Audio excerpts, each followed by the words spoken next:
Dahil sa makulay na costumes at indayog ng mga mananayaw, hindi na nakakagulat na ang Grand Street Dance Parade ang isa sa mga inaabangan tuwing Panagbanga Festival. Dito sa Session Road, sabi nila alas 5, alas 4 pa lamang ng umaga, naghihintay na sila at nagmula pa sila sa Quezon City. Ma'am, ganun tayo kaaga nandito sa Session Road. Ano ba yung ina-expect natin ngayon sa parada? Sana makakita kami ng maganda talagang parada ngayon. Nag-usap-usap na nga kami dito eh. Kinontrata na namin sila na. Dito na kami talaga.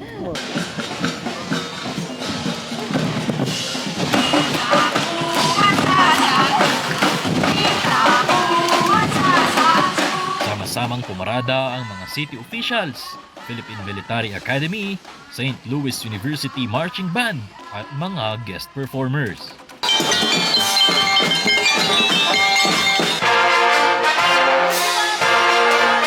Present din sa parada ang mga delegado ng sister cities na nagmula pa sa Canada, South Korea, Japan, China, USA, Nueva Ecija at Ilocos Sur.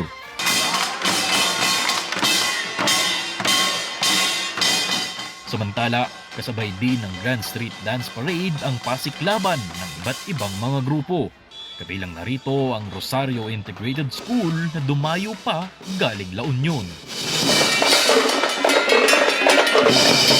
Parang binili before perform.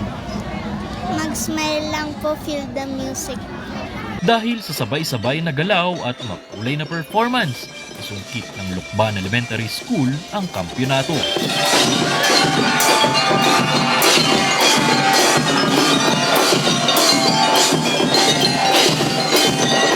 Samantalang sa performance ng St. Louis University na nagpapaalala ng kahalagahan ng tubig ang nagwagi sa festival dance category.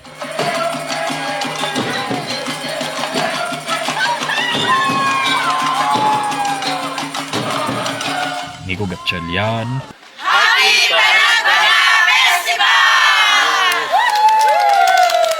para sa PIO Baguio Balita.